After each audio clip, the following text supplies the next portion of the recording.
Hi hello ನಮಸ್ತೆ ವೀಕ್ಷಕರೇ. ಇಂದು ಕಿತ್ತೂರು ಕರ್ನಾಟಕ ಭಾಗದಲ್ಲಿ ಭಾರತ್ ಟೈಮ್ಸ್ ಮೀಡಿಯಾ ನೆಟ್ವರ್ಕಿಂಗ್ ತಂಡದಿಂದ ಮುಂಬರ್ತಾ ಇರುವಂಥ ಗ್ರಾಮ ಪಂಚಾಯಿತಿ ಚುನಾವಣೆ, ತಾಲೂಕು ಪಂಚಾಯಿತಿ, ಜಿಲ್ಲಾ ಪಂಚಾಯಿತಿ ಚುನಾವಣೆ ವಿಷಯಗಳ ಬಗ್ಗೆ ಭಾರತ್ ಟೈಮ್ಸ್ ಮೀಡಿಯಾ ನೆಟ್ವರ್ಕಿಂಗ್ ತಂಡದಿಂದ ಗ್ರೌಂಡ್ ರಿಯಾಲಿಟಿ ವರ್ಕನ್ನು ಕೂಡ ನಡೀತಾ ಇದೆ. ಗ್ರೌಂಡ್ ರಿಯಾಲಿಟಿ ವರ್ಕ್ನಲ್ಲಿ ಗ್ರಾಮ ಪಂಚಾಯಿತಿ ಚುನಾವಣಾ ಪೂರ್ವಭಾವಿ ಸಮೀಕ್ಷೆ, ತಾಲೂಕು ಪಂಚಾಯಿತಿ, ಜಿಲ್ಲಾ ಪಂಚಾಯಿತಿ ಪೂರ್ವಭಾವಿ ಸಮೀಕ್ಷೆ ಮತ್ತು ವಿಳಂಬವಾಗಿರ್ತಕ್ಕಂಥ ಚುನಾವಣೆ ವಿಷಯಗಳ ಬಗ್ಗೆ ಈಗಿನ ಪ್ರಸ್ತುತ ರಾಜ್ಯ ಸರ್ಕಾರದ ನೋಟಿಫಿಕೇಶನ್ ಅನ್ನು ಹೊರಗಡೆ ಬಿದ್ದಿದೆ. ಶೀಘ್ರದಲ್ಲೇ ಮುಂಬರ್ತಾ ಇರುವಂಥ ಜನವರಿ ಮತ್ತು ಫೆಬ್ರವರಿ ಕೊನೆಯ ತಿಂಗಳಲ್ಲಿ ಚುನಾವಣೆಯನ್ನು ನಾವು ಘೋಷಣೆ ಮಾಡಿಸುತ್ತೀವಿ, ಕೆಟಗಿರಿಯನ್ನು ರಿಲೀಸ್ ಮಾಡ್ತೀವಿ ಅನ್ನೋಂಥ ವಿಷಯಗಳನ್ನು ಹಾಕಿದ್ದಾರೆ. ಮತ್ತು ಆಕಾಂಕ್ಷಿಯವರು ಯಾರಿದ್ದಾರೆ, ಆಕಾಂಕ್ಷಿಯರ ವಿಚಾರಧಾರೆಗಳನ್ನು ಮತ್ತು ಅವರ ನಡೆಗಳನ್ನು ಮತ್ತು ಗ್ರಾಮ ಪಂಚಾಯತಿಯಿಂದ ಬಂದಿರತಕ್ಕಂಥ ಆಕಾಂಕ್ಷಿಯವರು, ಗ್ರಾಮ ಪಂಚಾಯತಿಯಲ್ಲಿ ಅಧ್ಯಕ್ಷ ಉಪಾಧ್ಯಕ್ಷರಾಗಿರ್ತಕ್ಕಂಥ ಗ್ರಾಮ ಪಂಚಾಯತಿಯಿಂದ ಆಕಾಂಕ್ಷಿಯವರಾಗಿರ್ತಕ್ಕಂಥ ಮತ್ತು ತಮ್ಮದೇ ಸಾಮ್ರಾಜ್ಯವನ್ನು ಕಟ್ಟಿಕೊಂಡು ತಾಲೂಕು ಪಂಚಾಯತಿ ಕ್ಷೇತ್ರ, ಜಿಲ್ಲಾ ಪಂಚಾಯತಿ ಕ್ಷೇತ್ರಕ್ಕೆ ಹೋಗಬೇಕಂತೇಳಿ ಕನಸುಗಳನ್ನು ಕಟ್ಕೊಂಡಿರ್ತಕ್ಕಂಥ ಅಂಥದೇ ವ್ಯಕ್ತಿಯವ್ರ ಜೊತೆ ಭಾರತ್ ಟೈಮ್ಸ್ ಮೀಡಿಯಾ ಮತ್ತು ಗ್ರೌಂಡ್ ರಿಯಾಲಿಟಿ ವರ್ಕ್ನಲ್ಲಿ ಹುಡುಕಿ ಜನಸಾಮಾನ್ಯರ ಮುಂದುಗಡೆ ತರುವುದೇ ನಮ್ಮ ಒಂದು ಹೊಸ ಪ್ರಯತ್ನ. ಈ ಪ್ರಯತ್ನದಲ್ಲಿ ಒಂದು ತಾಲೂಕು ಪಂಚಾಯತಿ ಕ್ಷೇತ್ರದ ಮತ್ತು ಗ್ರಾಮ ಪಂಚಾಯಿತಿಯ ಕಿರಿಯ ಸದಸ್ಯರು ಮತ್ತು ಕಿರಿಯ ಪ್ರಥಮ ಬಾರಿಗೆ ಸದಸ್ಯರು, ಪ್ರಥಮ ಬಾರಿಗೆ ಉಪಾಧ್ಯಕ್ಷರು ಆಗಿರತಕ್ಕಂಥ ಕಿತ್ತೂರು ಕರ್ನಾಟಕ ಭಾಗದ ಧಾರವಾಡ ಜಿಲ್ಲೆಯ ಧಾರವಾಡ ತಾಲೂಕಿನ ಧಾರವಾಡ 71ನೇ ವಿಧಾನಸಭಾ ಕ್ಷೇತ್ರ ವ್ಯಾಪ್ತಿಯಲ್ಲಿ ಬರುವಂಥ ಗದಗ ಜಿಲ್ಲಾ ಪಂಚಾಯತಿ ಕ್ಷೇತ್ರದ, ತಡಕೋಡ ತಾಲೂಕು ಪಂಚಾಯತಿ ಕ್ಷೇತ್ರದ ಕಾಂಗ್ರೆಸ್ ಪಕ್ಷದಿಂದ ಪ್ರಬಲ ಟಿಕೆಟ್ ಸೇವಾ ಆಕಾಂಕ್ಷಿ ಮತ್ತು ತಡಕೋಡ ಗ್ರಾಮ ಪಂಚಾಯಿತಿಯ ಪ್ರಥಮ ಬಾರಿಗೆ 2020-21ನೇ ಸಾಲಿನಲ್ಲಿ ಸದಸ್ಯರವಾಗಿ 2.5 ವರ್ಷದ ಕಾಲ ನಂತರ ಉಪಾಧ್ಯಕ್ಷರವಾಗಿ ಮುಂದೆ ಕಾರ್ಯನಿರ್ವಹಿಸ್ತಾರಂತ ಮಾನ್ಯ ಶ್ರೀ ಈರಪ್ಪ ಮೈಲಾರಪ್ಪ ಬಾರಿಕೆರವರು ಇಂದು ನ್ಯೂಸ್ 43 ಇಂದು ಭಾರತ್ ಟೈಮ್ಸ್ ಮೀಡಿಯಾ ನೆಟ್ವರ್ಕಿಂಗ್ ಗ್ರೂಪಿನ ತಂಡದ ವಿಶೇಷ ಸಂದರ್ಭದಲ್ಲಿ ಭಾಗಿಯಾಗಿದ್ದಾರೆ. ಹೆಸರಿನಲ್ಲಿ ಮೈಲಾರಪ್ಪ ಇದ್ದಾನೆ, ಈರಪ್ಪ ಇದ್ದಾನೆ, ತಂದೆಯವರ ಹೆಸರಿನಲ್ಲಿ ಮೈಲಾರಪ್ಪನ ಇದ್ದಾನೆ. ಈ ಎರಡೂ ಹೆಸರು ಮುಂದೆ ಎಷ್ಟು ಯಶಸ್ಸನ್ನು ಕೊಡಬಹುದು, ತಾಲೂಕು ಪಂಚಾಯತಿ ರೂಪದಲ್ಲಿ ಹೋಗಿ ಮತ್ತೆ ಅಲ್ಲಿಯೂ ಕೂಡ ಉಪಾಧ್ಯಕ್ಷ, ಪ್ರಥಮ ಬಾರಿಗೆ ಅಧ್ಯಕ್ಷ ಕೂಡ ಆಗ್ಬೋದಾ ಅನ್ನೋಂಥ ವಿಷಯಗಳನ್ನು ಇವ್ರ ಜೊತೆ ಚರ್ಚೆ ಮಾಡೋಣ. ಬನ್ನಿ ವೀಕ್ಷಕರೇ, ಈ ಸಂದರ್ಶನ ಜರ್ನಿಯನ್ನು ಪ್ರಾರಂಭ ಮಾಡಿಕೊಳ್ಳೋಣ. ನಮಸ್ಕಾರ. ನಮಸ್ಕಾರ. ಈರಪ್ಪ ಮೈಲಾರಪ್ಪ ಬಾರ್ಕೇರವರೇ, ಚೆನ್ನಾಗಿದ್ದೀರಾ ಸರ್? ಚೆನ್ನಾಗಿದ್ದೀವಿ ಸರ್, ನೀವು ಚೆನ್ನಾಗಿದ್ದೀರಿ? ಫೈನ್ ಸರ್, ದೇವರ ಆಶೀರ್ವಾದ ಮತ್ತು ಹಿರಿಯರ ಆಶೀರ್ವಾದ ಅಂತ ಅನ್ಬೋದು ನಾನು ನಿಮಗೆ. ಈಗ ವಯಸ್ಸು ಎಷ್ಟು ಸರ್ ನಿಮಗೆ? ಈಗ ಸರ್ ನನ್ನ ವಯಸ್ಸು 28 ಸರ್. 28 ವರ್ಷ? ಹೌದು ಸರ್. ಓಕೆ, 28 ವರ್ಷ ಅಂದರೆ ಪ್ರಥಮ ಗ್ರಾಮ ಪಂಚಾಯತಿ ಅಂದರೆ 23 ವರ್ಷದಲ್ಲಿ ಗ್ರಾಮ ಪಂಚಾಯತಿಗೆ ಬಂದ್ರಿ? ಹೌದು ಸರ್. 5 ವರ್ಷ ಅಂದರೆ 23 ವರ್ಷಕ್ಕೆ ಬಂದ್ರಿ. ಯಾಕೆ ಸರ್ ಇಷ್ಟು ಸಣ್ಣ ವಯಸ್ಸಿನಲ್ಲಿ ಚುನಾವಣೆ ಬರಬೇಕಂತ ಯೋಚನೆ ಮಾಡಿಕೊಂಡ್ರಿ ನೀವು? ನಾನು ಸರ್ ಮೊದಲ ಒಂದು NGOದಲ್ಲೆಲ್ಲ ವರ್ಕ್ ಮಾಡ್ತಿದ್ದೆ ಸರ್. ಅಲ್ಲಿ ಬಾಲ್ಯ ವಿವಾಹ ಮತ್ತು ಬಾಲ ಕಾರ್ಮಿಕರದು ಬಗ್ಗೆ ತಡೆಗಟ್ಟೋ ಕಾರ್ಯಕ್ರಮಗಳಲ್ಲಿ ನೋಡ್ತಿದ್ವಿ. ಮತ್ತು ಭಿಕ್ಷಾಟನೆ ಬಗ್ಗೆ ಎಲ್ಲ ಅವೇರ್ನೆಸ್ ಕೂಡ ಕಾರ್ಯಕ್ರಮ NGO ಮುಖಾಂತರ ಕೊಡ್ತಿದ್ವಲ್ಲ. ಮತ್ತು ಗ್ರಾಮ ಪಂಚಾಯತಿ ಗ್ರಾಮ ಸಭೆಗಳನ್ನ ಕಡ್ಡಾಯವಾಗಿ ಮಾಡಬೇಕಂತವಾಗೆಲ್ಲ ಸರ್ಕಾರ ಆರ್ಡರ್ ಮಾಡಿತ್ತು. ಅವನ್ನೆಲ್ಲ ಪಂಚಾಯತಿಗಳಿಗೆ ಹೋಗಿ ಜಾಗೃತಿ ಮೂಡಿಸುವಂಥ ಕಾರ್ಯಕ್ರಮ ಮಾಡ್ತಿದ್ದೆ. ನಾ ಮಾಡಬೇಕಾದ್ರೆ ಪಂಚಾಯತಿ ನಾವು ಮತ್ತೆ ನಿಮ್ಮ ದೊಡ್ಡ ದೊಡ್ಡವರ ಸಹಾಯ ಸಹಕಾರದಿಂದ ಏನೂ ಇಲ್ಲತಕ್ಕಂಥ ನಿರ್ಗತಿಕರಿಗೆ ಸಹಾಯ ಮಾಡ್ತಾ ಬಂದೆ. ಒಂದು 5-6 ವರ್ಷ ಮಾಡ್ಕೊತ ಬಂದೆ. ಭಿಕ್ಷುಕರಿಗೆ ಊಟ ಇರ್ಬೋದು, ಚಳಿಗಾಲದಲ್ಲಿ ಬೆಡ್ಶೀಟ್ ಕೊಡೋದು ಇರ್ಬೋದು, ಮತ್ತು ಏನು ಶಾಲೆ ಕಲಿಯೋಕ್ಕೆ ಏನೂ ಇರತಕ್ಕಂಥ ವಿದ್ಯಾರ್ಥಿಗಳಿಗೆ 10,000 5,000 ಗಂಟಲೆ ನನ್ನ ಕೈಲಿ ಎಷ್ಟಾಗತ್ತಲ್ಲ ಸಹಾಯ ಮಾಡ್ತಾ ಬಂದಿದ್ದೇನೆ. ಬುಕ್ ಇಲ್ಲಂದ್ರಿಗೆ ಬುಕ್ ಕೊಡ್ತಾ ಬಂದಿದ್ದೇನೆ. ಮತ್ತು ವಿಧವೆಯರಿಗೆ ಯಾರು ನೋಡ್ಕೊಳ್ತಕ್ಕಂಥ ಹಿರಿಯ ಜೀವಿಗಳಿಗೆ ನಮ್ಮ ಧಾರವಾಡ 71 ಕ್ಷೇತ್ರದ ತುಂಬಾನು ಕೂಡ ನಾನು ನನ್ನ ಕೈಲಿ ಆದಷ್ಟು ಸಹಾಯ ಮಾಡಿದ್ದೀನಿ. ಎಲ್ಲರಿಗೂ ಮಾಡಿದ್ದೇನೆ ಅಂತ ಹೇಳೋದಿಲ್ಲ. ಪ್ರತಿ ಒಂದು ಹಳ್ಳಿಯಲ್ಲಿ 1-2-3 ಜನಕ್ಕಾದ್ರೂ ನಾನು ಮಾಡಿದ್ದೇನೆ ಅನ್ನೋ ನಂಗೆ ತೃಪ್ತಿ ಇದೆ. ಈರಪ್ಪ ಅವರೇ, ಇನ್ನೊಂದು ವಿಷಯ ನಾವು ಕೇಳಿದ್ವಿ, ಈ ಜನಸಾಮಾನ್ಯರು ಮಾತಾಡ್ತಾ ಇದ್ರು, ಈರಪ್ಪರಿಗೆ ಇಷ್ಟ್ಯಾಕೆ ಪ್ರೀತಿ ಅಂತಂದ ತಕ್ಷಣ ಕೋವಿಡ್ ಸಂದರ್ಭದಲ್ಲಿ ಅವರು ಮಾಡಿದಷ್ಟು ಕೆಲಸ ಮತ್ತಾರು ಕೂಡ ಮಾಡಿಲ್ಲ ಈ ಕ್ಷೇತ್ರದಲ್ಲಿ ಅಂತ ಹೇಳ್ತಾರೆ. ಏನು ಸರ್ ಆ ವಿಶೇಷತೆ? ಯಾವ ರೀತಿ ಕೆಲಸ ಮಾಡಿದ್ರಿ ಕೋವಿಡ್ ಸಂದರ್ಭದಲ್ಲಿ? ಮಳೆ ಎಲ್ಲ ಭಾಳ ಜಾಸ್ತಿ ಆಗಿಲ್ಲ, ಮನೆಗಳೆಲ್ಲ ಬಿದ್ದುಬಿಟ್ಟು ಇದ್ದ ಶ್ರೀಮಂತರೆಲ್ಲ ಚೆನ್ನಾಗೇ ಇರೋರೆಲ್ಲ, ಆದರೆ ಬಡವರಿಗೆಲ್ಲ ಭಾಳ ಸಮಸ್ಯೆ ಆಗಿದ್ದರಿಂದ ಕೆಲವಾರು NGOಗಳ ಮುಖಾಂತರ, ಸಂಘ ಸಂಸ್ಥೆಗಳ ಮುಖಾಂತರ ಸಹಾಯನ ಕೇಳಿ ನನ್ನ ವೈಯಕ್ತಿಕವಾಗಿ ಎಷ್ಟು ಸಾಧ್ಯತೆ ಅಷ್ಟು ರೇಷನ್ಗಳ ಕಿಟ್ಗಳನ್ನು ಮಾಡಿ 54 ಹಳ್ಳಿಗಳಲ್ಲಿ ಕೂಡ ಒಂದು 10 ಕುಟುಂಬಗಳಿಗೆ ಹಂಚಿ ಬಂದಿದ್ದೀನಿ. ಅವರು ತಿನ್ನ ಊಟಕ್ಕೆ ಹಸಿವಿನಿಂದ ಯಾರೂ ಬಳಲಬಾರ್ದು ಅನ್ನೋ ಒಂದು ಉದ್ದೇಶಕ್ಕೆ, ಮತ್ತು ಅವಾಗಿನ ಸಂದರ್ಭದಲ್ಲಿ ಶಿಕ್ಷಣದಿಂದ ಪುಸ್ತಕಗಳೆಲ್ಲ ತೊಯ್ದೋಗಿರ್ತವೆ, ಅವು ಬುಕ್ಗಳನ್ನು ಕೊಡಿಸ್ತಾ ಬಂದಿದ್ದೀನಿ. ಆವಾಗಿನ ಸಂದರ್ಭದಲ್ಲಿ ಯಾರೂ ಕೂಡ ಮಾಡಿಲ್ಲ, ದೊಡ್ಡವರು ಅವಾಗ ಯಾರೂ ಬಂದಿಲ್ಲ ಮಾಡೋಕ್ಕೆ. ನಾನು 54 ಹಳ್ಳಿಗೂ ಕೂಡ ಹೋಗಿ ಅಂಗವಿಕಲರನ್ನು ಗುರುತಿಸಿ ಮತ್ತು ಮನೆ ಬಿದ್ದವರಿಗೆಲ್ಲ ಗುರುತಿಸಿ ಅವ್ರಿಗೆ ಫುಡ್ ಕಿಟ್ಗಳನ್ನು ನೀಡಿ ಅವ್ರಿಗೆ ಸಾಂತ್ವನ ಹೇಳಿ ಧೈರ್ಯ ಹೇಳಿ ಬಂದಿದ್ದೇನೆ. ಮತ್ತು ಸರ್ಕಾರದಿಂದ ಮನೆಗಳು ಬರ್ತಿದ್ವಲ್ಲ ಅವಾಗ ತಹಸೀಲ್ದಾರ್ ಆಫೀಸ್ಗೆಲ್ಲ ಅವ್ರಿಗೆ ಕೊಡಿಸುವಂಥ ಪ್ರಯತ್ನವನ್ನು ಮಾಡಿದ್ದೀನಿ. ಇದು ನಿಮ್ಮ ಕೋವಿಡ್ನಲ್ಲಿ ಮತ್ತು ಕೋವಿಡ್ನಲ್ಲಿ ಮಾಡಿರ್ತಕ್ಕಂಥ ನಿಮ್ಮ ಕೆಲಸ, ಮತ್ತು ಫ್ಲಡ್ ಅತಿವೃಷ್ಟಿ ಅನಾವೃಷ್ಟಿಯಿಂದ ಆಗಿರ್ತಕ್ಕಂಥ ಹಾನಿಗೆ ಕೂಡ ತಹಸೀಲ್ದಾರ್ ಮುಖಾಂತರ ಮನೆ ಕೊಡಿಸುವಂಥ ಪ್ರಯತ್ನ ಕೂಡ ಇದು ನಿಮ್ಮ ಸೇವೆ. ಇದನ್ನು ಕೂಡ ನೀವು ಪ್ರಾರಂಭ ಮಾಡಿದ್ದೀವಿ. ಈ ಮುಖಾಂತರ ಸೇವೆ ಮಾಡ್ತಾ ಇದ್ದೀನಿ. ಇದ್ರೊಳಗೆ ಹೋದ್ರೆ ಇನ್ನೂ ಒಟ್ಟು ಹೆಚ್ಚಿನ ಸರ್ಕಾರದ ಸೌಲಭ್ಯಗಳನ್ನು ಮುಟ್ಟಿಸ್ಬೇಕು ಅನ್ನೋ ಉದ್ದೇಶಕ್ಕಾಗಿ ಪಂಚಾಯತಿ ನಿಲ್ಲಬೇಕು ಅನ್ನೋ ಒಂದು ಆಸೆ. ಈ ಪಂಚಾಯತಿಗೆ ನಿಲ್ಲಬೇಕಂತೇಳಿ ಇದು ನಿಮ್ಮ ಆಸೆ ಇತ್ತ, ಅಥವಾ ಗ್ರಾಮಸ್ಥರು ನೀವು ಮಾಡ್ತಾ ಇರೋಂಥ ಸೇವೆಗಳನ್ನು ನೋಡಿ ನಿಮ್ಮನ್ನ ಆಯ್ಕೆ ಮಾಡ್ಬೇಕಂತೇಳಿ ಅವರ ಹೊರದಂಬಿಸಿದ್ರ ಸರ್? ನನ್ನ ಸುತ್ತಮುತ್ತ ಹಳ್ಳಿಗಳಿರ್ತಕ್ಕಂಥ ಫ್ರೆಂಡ್ಸ್ ಆಗಲಿ, ಕೆಲವು ನಮ್ಮ ರಾಜಕೀಯ ನಾಯಕರುಗಳಾಗಲಿ, ಮತ್ತು ನಮ್ಮ ಊರಲ್ಲಿ ಇರ್ತಕ್ಕಂಥ ನಾ ಕೆಲಸ ಮಾಡಿಕೊಡೋದ್ರಿಂದ ಒಡನಾಟ ಜಾಸ್ತಿ ಆಗಿ ನೀನು ಕೊಟ್ಟರೆ ಭಾಳ ಚಲೋ ಆಕೈತಪ್ಪ ಅಂಥೇಳಿ ಹಿಂಗೆಲ್ಲ ಹೇಳಿದ್ರಿಂದ ನಾನು ಕೊಟ್ಟಿರೋದು ಬೇರೆ ವಾರ್ಡಿಗೆ, ಮತ್ತೊಬ್ಬರು ನಮ್ಗೆ ಹಿರಿಯರಾದಂಥವ್ರು ಅಲ್ಲಿ ಇನ್ನೊಂದು ವಾರ್ಡಿಗೆ ಕೊಡಂತೇಳಿ ಅಲ್ಲಿ ನಿಲ್ಲಿಸಿ ಪ್ರೋತ್ಸಾಹ ನಮ್ಮ ಗ್ರಾಮದವರು ಕೂಡ ಭಾಳ 2 ವಾರ್ಡಿಗೆ ಸ್ಪರ್ಧೆ ಮಾಡಿದ್ದಾರೆ. 2 ವಾರ್ಡಿಗೆ ಮಾಡಿದ್ದೆ. ಅಂದ್ರೆ ಒಂದು ರೀತಿಯಿಂದ ಇದು VIP ಕ್ಷೇತ್ರ ಅಂತ ಅನ್ಕೋಬಹುದು. ಅಂದ್ರೆ ಸಿದ್ದರಾಮಯ್ಯನವರು ಬಾದಾಮಿ ಮತ್ತು ಚಾಮುಂಡಿ ಕ್ಷೇತ್ರದಿಂದ ಸ್ಪರ್ಧೆ ಮಾಡಿದ್ರು, ಪಿ ಶ್ರೀರಾಮುಲು ಅವರು ಬಾದಾಮಿ ಮತ್ತು ಮೊಳಕಾಲ್ಮೂರು ಕ್ಷೇತ್ರದಿಂದ ಸ್ಪರ್ಧೆ ಮಾಡಿದ್ರು. ಆ ರೀತಿ ಈರಪ್ಪ ಬಾರ್ಕೇರವರು 2 ವಾರ್ಡ್ನಲ್ಲಿ ಸ್ಪರ್ಧೆ ಮಾಡಿದ್ರು. ಏನು ವಿಶೇಷತೆ, ಏನು ಉದ್ದೇಶ ಸರ್ 2 ವಾರ್ಡ್ನಲ್ಲಿ ಸ್ಪರ್ಧೆ ಮಾಡೋದು ಕಾರಣ? ನಾನು ಕೊಟ್ಟಿರೋದು ನಾನು ಮನೆ ಇರೋದು, ನಾನು ಹೋಟೆಲ್ ಇರೋದು 4ನೇ ವಾರ್ಡ್ ಸರ್ ಇರೋದು. ನಾನು ಅದೇ ವಾರ್ಡಲ್ಲೇ ಕೊಟ್ಟಿದ್ದೆ, ವರ್ಗದಿಂದ ಕೊಟ್ಟಿದ್ದೆ ನಾನು. ಆಮೇಲೆ ಮತ್ತೇನಾಯ್ತು, ನಮ್ಮ ಒಬ್ಬರು ಹಿರಿಯರು ಆದಂಥವ್ರು ಅಲ್ಲಿ 1ನೇ ವಾರ್ಡ್ನಲ್ಲಿ ವರ್ಗನ ಇತ್ತು, ಅಲ್ಲಿ ಪುರುಷ ಇತ್ತು, ಅಲ್ಲಿ ಕೊಟ್ರೆ ಭಾಳ ಚಲೋ ಆಕೈತಿ, ಅದು ಅಲ್ಲಿದು ಹೋದ್ರೆ ಹೋಗಲ್ತಕ್ಕೆ ಇಲ್ಲೇ ಬಂದ್ರೆ ಬರ್ತದೆ ನಿನಗೆ ಅಂತೇಳಿ ಅಲ್ಲಿ ಒಂದು ಆಶಯವನ್ನು ಭಾವನೆಯನ್ನು ಹುಟ್ಟಿಸಿದ್ರು ಅವರು. ಅದಕ್ಕೋಸ್ಕರ ಅಲ್ಲಿ ಕೂಡ ಸ್ಪರ್ಧೆ ಮಾಡಿದೆ. ಅಲ್ಲಿ ನಾನು 1ನೇ ವಾರ್ಡ್ನಲ್ಲಿ ವಿನ್ನೂ ಆದೆ. ಅಲ್ಲಿ 1ನೇ ರಿಸಲ್ಟೇ ಅದೇ ಅಲ್ಲ, ನಮ್ಮ ತಳಕೋಡು ಗ್ರಾಮದ 1ನೇ ರಿಸಲ್ಟೇ ನಂದು ಬಂದುಬಿಡ್ತು. ಭಾಳ ಖುಷಿ ಆಯ್ತು. ಅದು 103 ಹೋಟ್ಲೆ, 1 ಹೋಟ್ಲೆ ಬಂದಿದ್ದೀನಿ. ನನ್ನ ಮತ್ತೆ ಅಬ್ಜೆಕ್ಷನ್ ಕೂಡ ಮಾಡಿದ್ರು ನನಗೆ, ಅದನ್ನು ರೀಕೌಂಟಿಂಗ್ ಮಾಡು ಹಂಗೆ ಹಿಂಗೆ ಅಂತೇಳಿ ಅಲ್ಲಿ ಪರ ವಿರೋಧ ಇದ್ದವರು. ಆ ರೀಕೌಂಟಿಂಗ್ ಮಾಡಿದ್ರು ಕೂಡ ನಾನೇ ವಿನ್ ಆದೆ. ಅಲ್ಲಿ 2ನೇ ವಾರ್ಡ್ನಲ್ಲಿ ಸರ್ 4ನೇ ವಾರ್ಡಿಗೆ ಕೊಟ್ಟಿದ್ದೆ ಅಲ್ಲ ಸರ್. ಅಲ್ಲಿ ವರ್ಗದಿಂದ ಒಟ್ಟು 7 ಜನ ಇದ್ರು ಸರ್. ಅಲ್ಲಿ 7 ಜನ ಟೋಟಲ್ ಜನರಲ್ ಅವ್ರು ಕೂಡ ಒಂದು 20-22 ಜನ ಸ್ಪರ್ಧೆ ಮಾಡಿದ್ರು. ಅಲ್ಲಿ ಏನಾಯ್ತು ಸರ್, ವರ್ಗದಿಂದ ರೂಲ್ಸ್ ಪ್ರಕಾರ ನೋಡಿದ್ರೆ ನಾನೇ ವಿನ್ ಸರ್. ಅಲ್ಲಿ ವರ್ಗದಿಂದ 7 ಜನ ಕೊಟ್ಟರೆ ನಾನು 7 ಜನಕ್ಕಿಂತ ಹೈಯೆಸ್ಟ್ 200 ಓಟನ್ನು ಗಳಿಸಿದ್ದೇನೆ ಅಲ್ಲಿ. ಬಟ್ ವರ್ಗದಿಂದ ಇನ್ನೊಬ್ಬ ವ್ಯಕ್ತಿ ಅವ್ರು ಏನು ಮಾಡಿದ್ರು 306 ಮತಗಳನ್ನು ಗಳಿಸಿದ್ರು.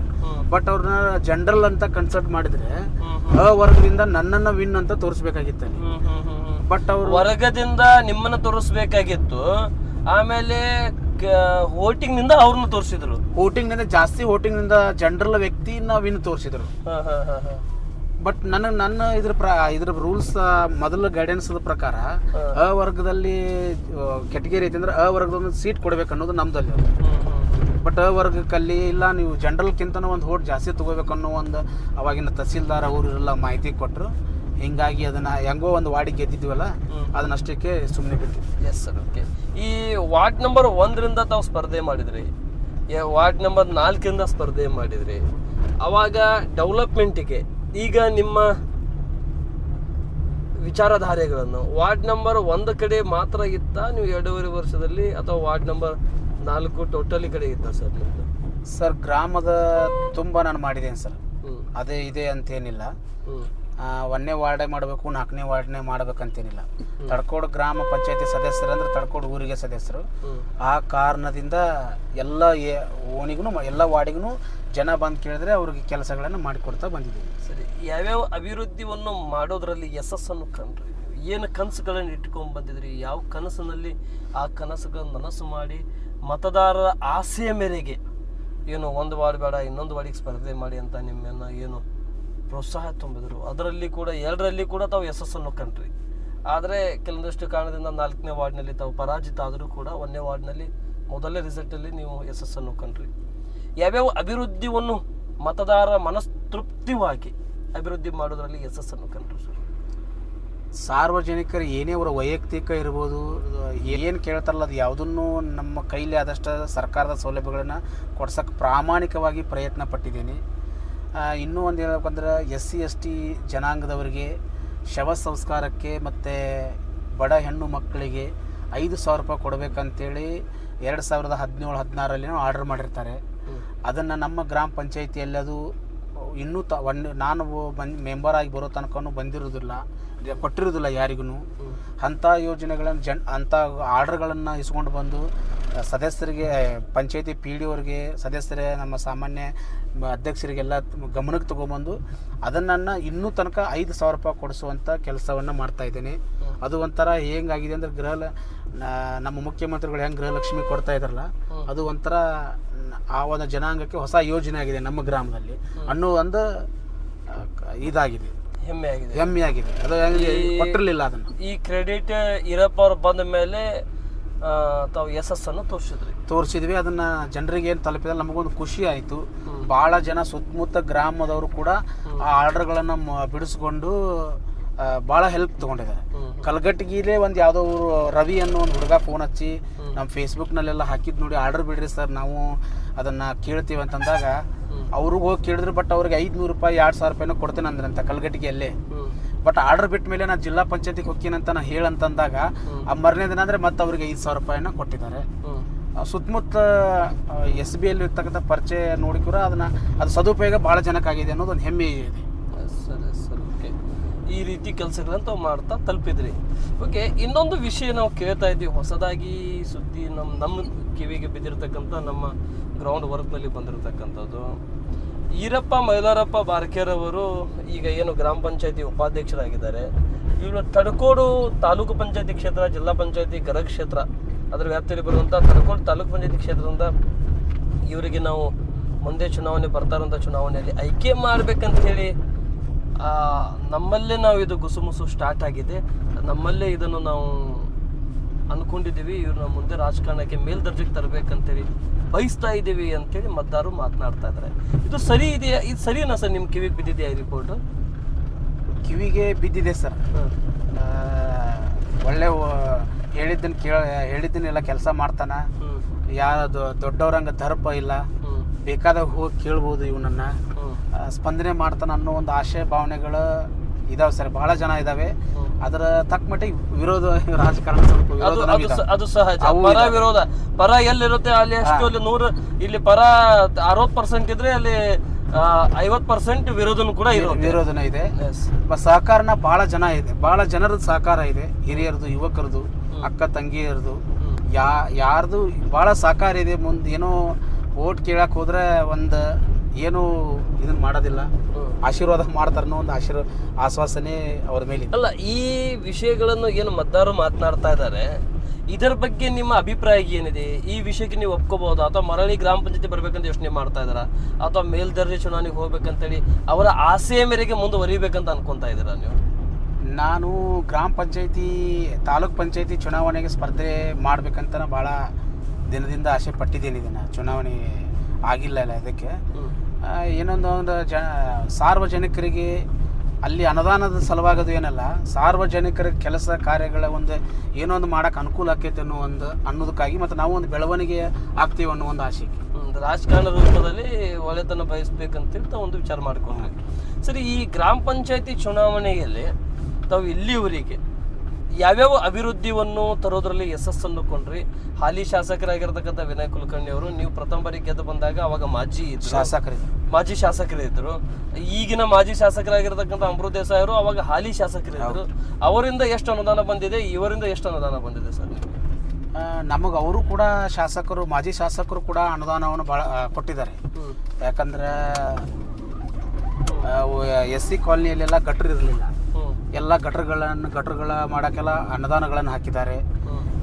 ಮತ್ತು ಯಾವುದರ ನಾನು ವೈಯಕ್ತಿಕವಾಗಿ ಏನಾದ್ರು ಕೆಲಸ ಕಾರ್ಯಗಳಿದ್ರೆ ಫೋನ್ ಮಾಡಿ ಸ್ಪಂದಿಸುವಂಥ ಕೆಲಸ ನನ್ನ ವೈಯಕ್ತಿಕವಾಗಿ ಅವರು ಮಾಡಿದ್ದಾರೆ. ಅವರು ಕೂಡ ಕೆಲಸ ಮಾಡಿಕೊಟ್ಟಿದ್ದಾರೆ. ದೇವಸ್ಥಾನಗಳೆಲ್ಲ ಅನುದಾನ ಹಾಕಿದ್ದಾರೆ.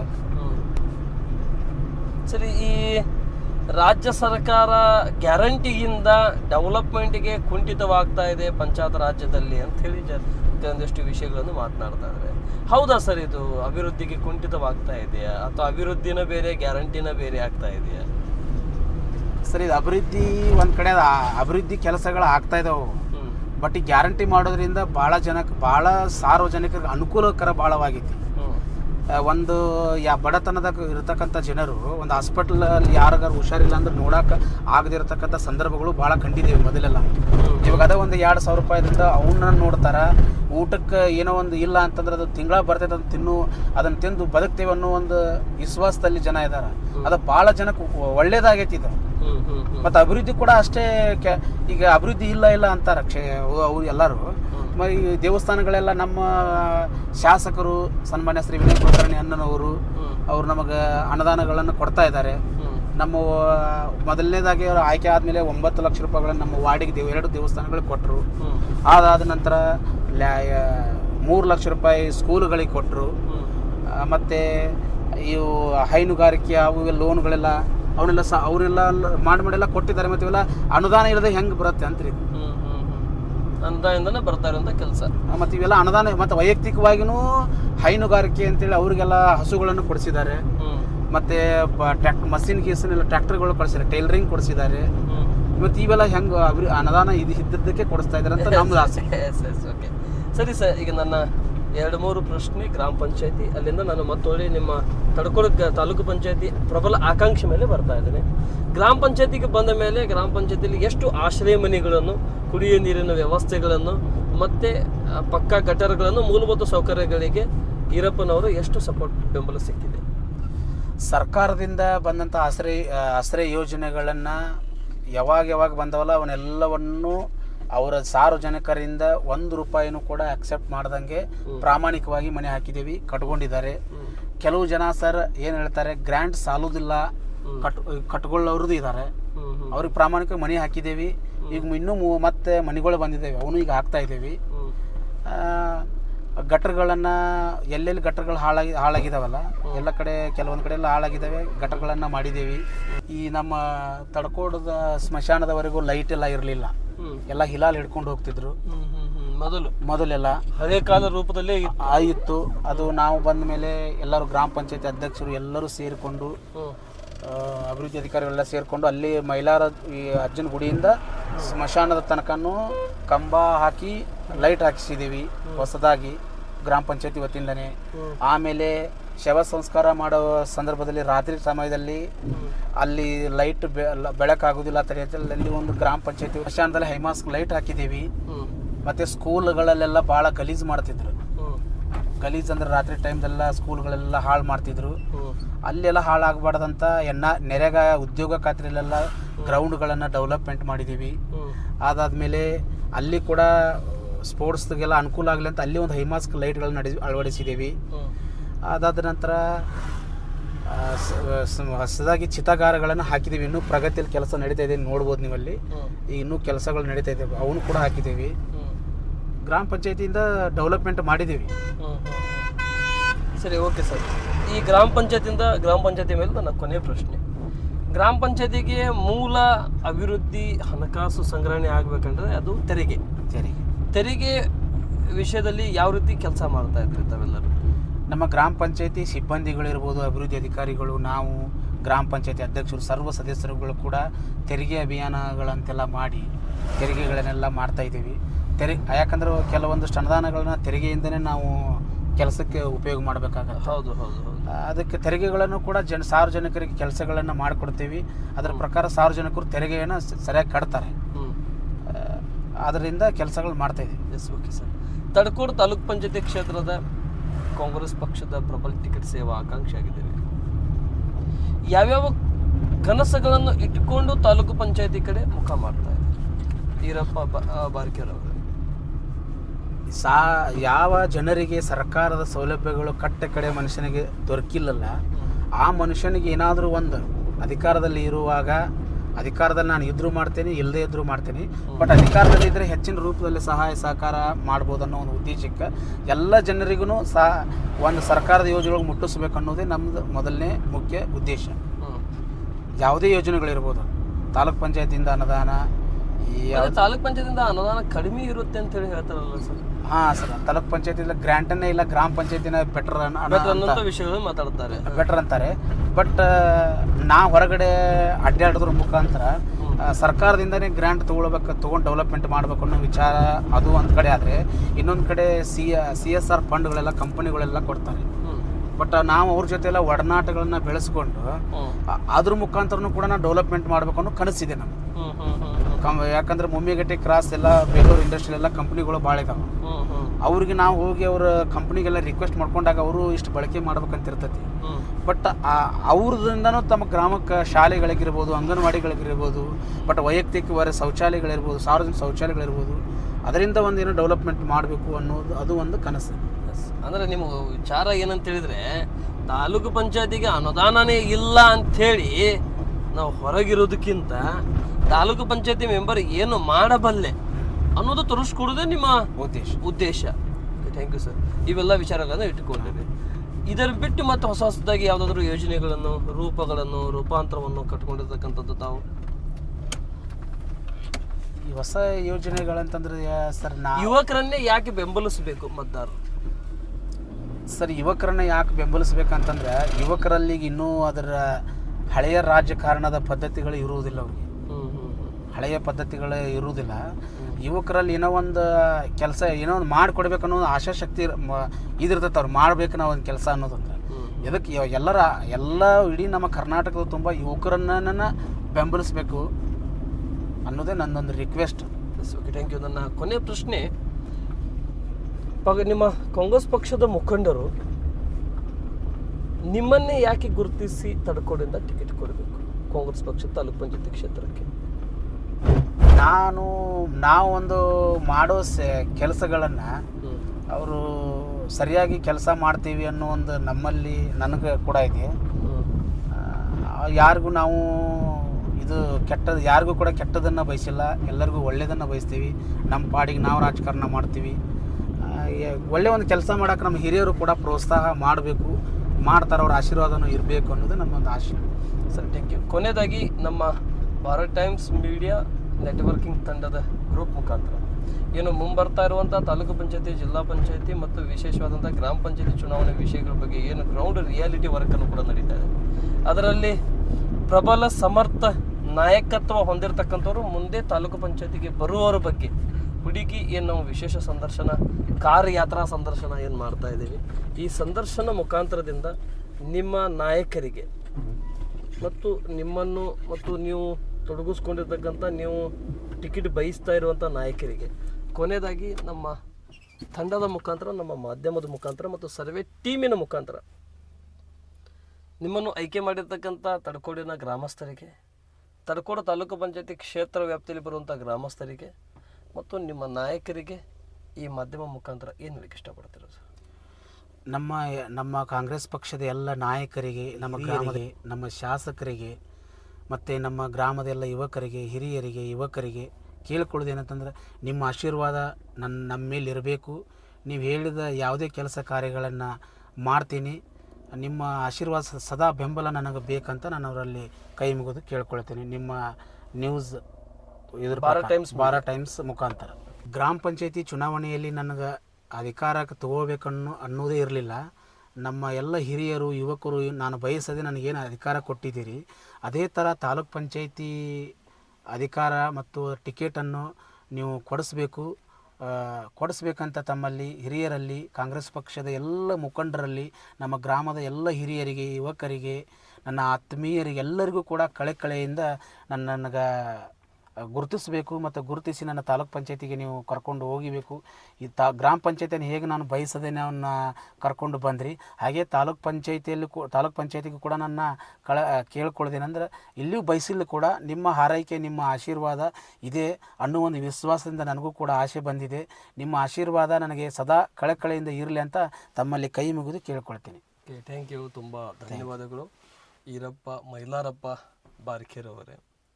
ಅನ್ಕೊಂಡಿರ್ತಕ್ಕಂಥದಕ್ಕಿಂತ ಅಂದುಕೊಂಡಿರ್ತಕ್ಕಂಥ ಕೆಲಸ ಕಾರ್ಯಗಳನ್ನು ಮಾಡೋದ್ರಲ್ಲಿ ತಾವು ಎಷ್ಟು ಯಶಸ್ಸನ್ನು ಕಂಡ್ರಿ.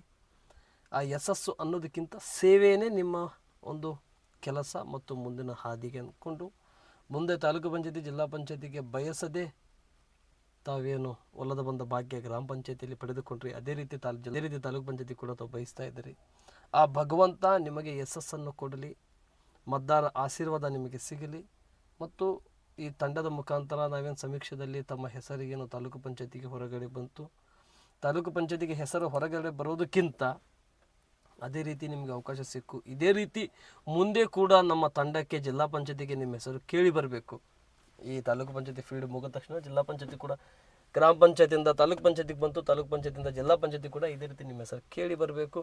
ಆ ರೀತಿ ಕೆಲಸ ಮಾಡಿ ಯಶಸ್ಸನ್ನು ಪಡೀರಿ, ಕ್ಷೇತ್ರ ಜನತೆಯ ಆಶೀರ್ವಾದ ಪಡೀರಿ ಅನ್ಕೊಂತ ಹೇಳುತ್ತಾ ಈ ಸಂದರ್ಶನ ಮುಗಿಸ್ತದೆ. ನಮಸ್ತೆ. ಏನು ಸರ್, ಥ್ಯಾಂಕ್ ಯು. ನಮಸ್ಕಾರ.